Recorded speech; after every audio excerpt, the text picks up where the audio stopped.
pendengar semua, selamat datang dan mendengarkan audiobook dari Audiotun. Kita lanjutkan novel karya K.L. Nurmala yang berjudul Tuan Muda yang Terhina dengan pengisi suara Restika. Dan inilah episode yang ke-77, Belum Berubah. Selamat mendengarkan. Kepalan tangan yang meremas kuat satu sama lain disertai rahang yang menegang menjadi pemandangan lumrah dalam rapat arjen yang membicarakan masalah perusahaan, di mana titik terangnya belum ditemukan. Anggota rapat harap-harap cemas menunggu keputusan dirut sekaligus owner Adipura Land, yakni Adipura itu sendiri. Bagaimana ini? Jika dilanjutkan, sudah jelas ini hanya akan merugikan perusahaan. Tapi jika tidak dilanjutkan, Tuan Rohan pasti akan menyeretku ke pengadilan. Sial. Tuan Walid bahkan tidak bisa dihubungi. Batin Adipura menggeram. Sontak semua menoleh ke arah pintu. Mereka tertegun melihat sosok Natasha berdiri balik menatap heran pada mereka. Rama yang juga ada di ruangan itu beranjak dari kursinya dan menarikan kursi untuk mempersilahkan Natasha duduk. Selamat pagi, ucap Natasha datar sambil berjalan mendekati kursi di yang biasa ia duduk. Dua kursi di kiri kanan Adipura itu memang kosong. Tak ada yang berani menempati karena itu tempat Natasha dan Joshua. Selain keluarga Adipura, orang yang setara dengan mereka yang boleh duduk di sana. Selamat pagi, Nona, sahut Rama mewakili rekan-rekannya. Natasha tersenyum tipis, hal yang sangat jarang terjadi selama ini. Adipura menatap datar pada Natasha. Hai Pak, bagaimana kabarmu? Sapa Natasha sambil mengulurkan tangannya. Baik, sahut Adipura singkat dan menyambut uluran tangan Natasha dengan ekspresinya yang datar. Bagaimana kabar kalian? Tanya Natasha pada staf yang mengikuti rapat tersebut. Baik, Nona, jawab mereka serempak. Maaf, rapat saya ambil alih. Untuk sementara rapat dihentikan, silahkan tinggalkan ruangan ini, ujar Natasha dengan gerakan tangannya mengarah ke pintu. Natasha sampai terkesiap dengan reaksi para staf itu. Mereka terlihat senang sekaligus lega. Seakan momen ini sudah diharapkan sedari tadi. Kami permisi Tuan, Nona, pamit seorang staf mewakili yang lain. Natasha bersikap tak acuh dan memilih duduk di kursinya. Adipura menatap setiap pergerakan Natasha dengan raut wajah yang masih saja datar. Kapan kau datang? Tanya Adipura. Semalam, Pak. Bagaimana dengan proyek itu? Sudah menemukan solusi? Adipura membuang nafasnya kasar, lalu berkata, Belum. Apa ini berkas-berkasnya? Natasha mengambil beberapa berkas yang tergeletak di depan Adipura. Meskipun Adipura tak menjawabnya, Natasha sudah mengetahui dari nama proyek yang tertera. Pak, bagaimana bisa begitu saja Papa menyetujui proyek ini? Aku sudah ditipu. Mereka bermaksud menipu, dan Papa ceroboh dalam hal ini, ujar Natasha. Aku ceroboh? Semua ini gara-gara kau. Aku terlalu malu untuk menolak tawaran Tuan Walid. Karena kau lebih memilih menyusul suami tidak bergunamu itu. Bentak Adipura. Pah, mengapa Papa menyalahkan aku dan Arjuna? Jelas-jelas ini kesalahan Papa. Papa menerima kontrak itu tanpa melihat dulu kondisi lapangan. Jangan limpahkan kesalahan Papa pada kami. Papa sudah keterlaluan, tegas Natasha. Mana dia? Mana pria yang kau bela itu sekarang? Minta dia menghubungi Tuan Walid. Dia harus bertanggung jawab untuk semua ini. Adipura tetap tidak mau disalahkan sepenuhnya. Walid sudah mati, Pak. Mati, tandas Natasha. Apa? Kau serius? Tentu. Untuk apa aku berbohong padamu? Sahut Natasha. Tatapan Adipura seketika terlihat kosong. Pria itu menyandarkan punggungnya dengan lemas. Natasha ingin sekali mengambil kesempatan ini untuk menceritakan bagaimana Walid sangat puas saat mengetahui bahwa Adipura masuk dalam perangkapnya dengan sangat mudah. Namun melihat mimik wajah Adipura, Natasha tidak setega itu dan memojokkan sang ayah.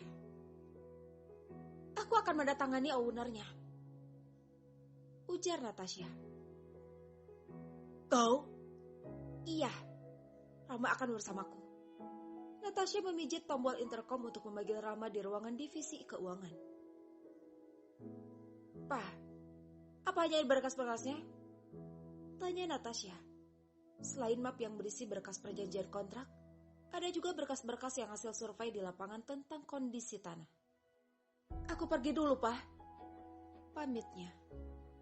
Adipura bergeming. Pria itu mengiringi langkah Natasha dengan tatapan yang sulit diartikan.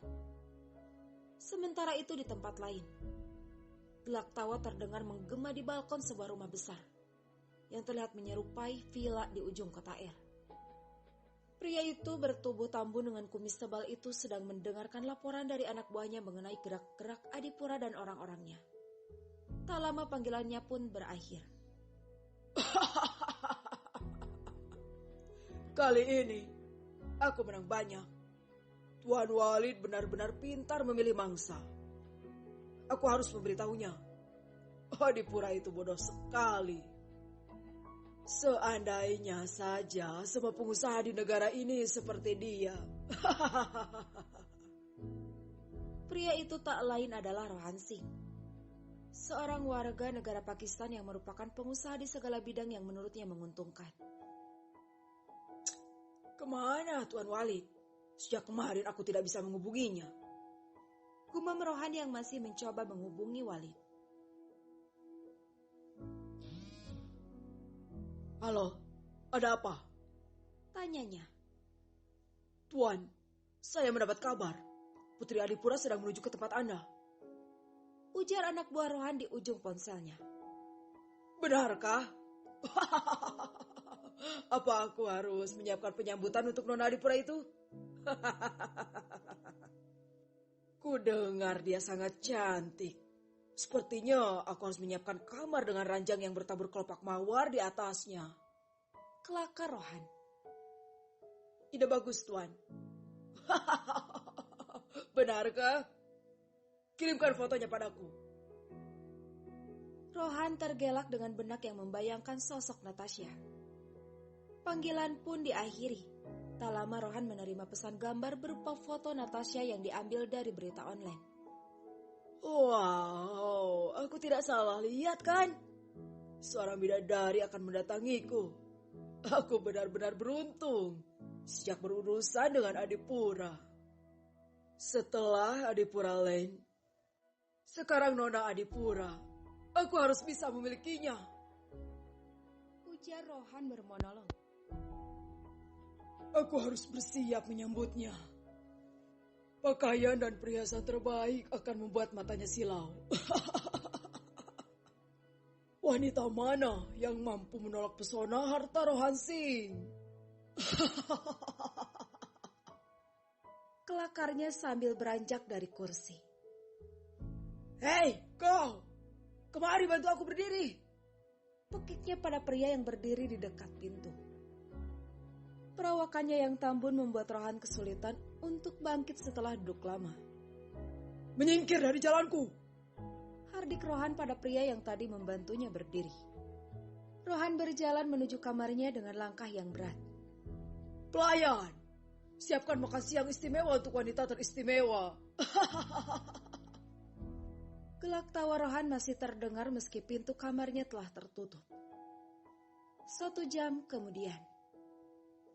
Rama, apa benar ini tempatnya? Tanya Natasha sambil celingukan. Mobil yang dikemudikan Rama berhenti di depan gerbang villa milik Rohan. Iya, Nona. Menurut alamat di sini. Memang ini. Sahut Rama. Ponsel Natasha berdering. Arjuna, Gumam Natasha. Hei, kau memberitahu Arjuna kita ke tempat ini?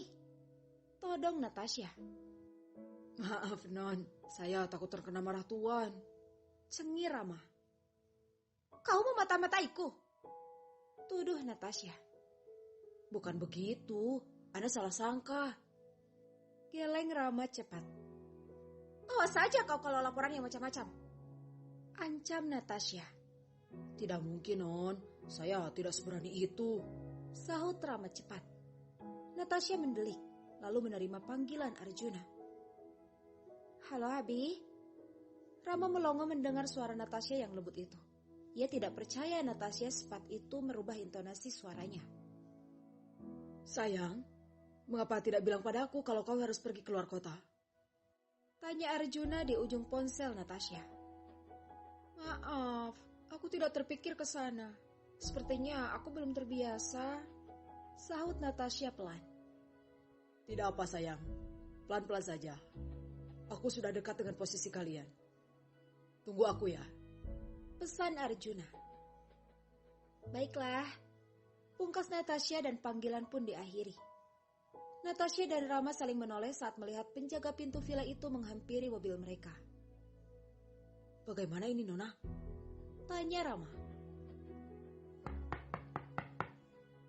Penjaga itu mengetuk kaca jendela di posisi Rama. Selamat pagi menjelang siang, Pak. Sapa Rama. Apa yang kalian lakukan di sini? Tanya penjaga itu ketus. Kami ingin bertemu Tuan Rohansi. Sahut Rama.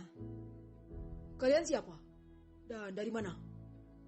Kami perwakilan dari Adipuralen. Pria itu menjauh dari mobil Rama dan melapor melalui walkie-talkie. Non, kita masuk sekarang. Tanya Rama pelan. Kata Arjuna sih, tunggu dia datang. Sahut Natasha dengan suara tak kalah pelan. Mereka seperti sedang berbisik-bisik. Hei kalian, Tuan meminta kalian masuk sekarang juga. Ujar penjaga itu.